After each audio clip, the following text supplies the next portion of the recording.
অতিরিক্ত আঘাত পেলে মানুষ শুধু হাসতেই নয়, বরং অনেক সময় কাঁদতেও ভুলে যায়।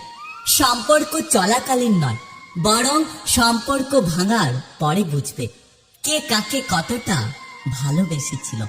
অন্যের চরিত্র তারাই বিচার করে যাদের নিজের চরিত্রের ঠিক থাকে না। নিজের থেকে কথা বলা বন্ধ করে দেখো, দেখবে অনেক আপনজন পর হয়ে গেছে। একটা সত্য কথা কি জানো তো, এই স্বার্থের পৃথিবীতে কেউ আপন নয়।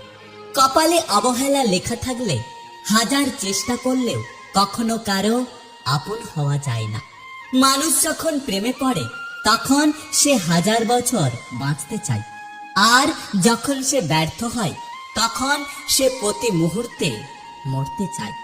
কাপুরুষ আটকায় সৌন্দর্যে, কুনারী আটকায় অর্থে, মানুষ আটকায় মায়ায়, আর অমানুষ আটকায় স্বার্থে।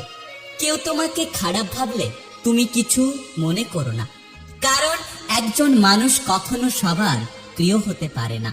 তুমি তোমার বিবেক দিয়ে নিজের পথে চলতে থাকো। যে চেনার সে অবশ্যই চিনবে, আর যে বোঝার সে তোমাকে অবশ্যই বুঝবে। বর্তমান সময়ে কারোর সাথে অযথা তর্ক করবেন না।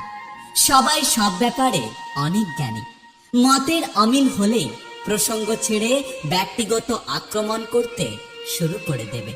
তাই কেউ যদি বলে জানিস হাতি উড়তে পারে, তর্ক না করে বলুন হ্যাঁ।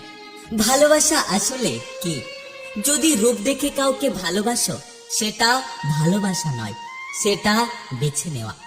যদি কারো দেহ দেখে তাকে ভালোবাসো সেটা ভালোবাসা নয়, সেটা হলো লালসা।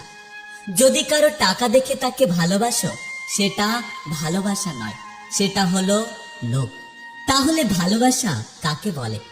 যদি কারো মন দেখে তাকে ভালোবাসো সেটা হলো ভালোবাসা। যদি তুমি এক নজর তাকে দেখার জন্য ছটফট করতে থাকো তাহলে সেটাই হলো ভালোবাসা। ভালোবাসা এমন এক বদঅভ্যাস যেটার কারণে মানুষ এক মুহূর্ত আনন্দ পাওয়ার জন্য সারা জীবন কষ্ট সহ্য করতেও রাজি হয়ে যায়।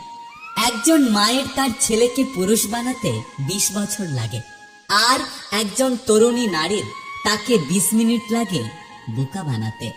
যে মানুষ পরিবারের জন্য খাবার জোগাড় করে সেই মানুষটাই বেশিরভাগ সময় পরিবারের সাথে খেতে পারে না।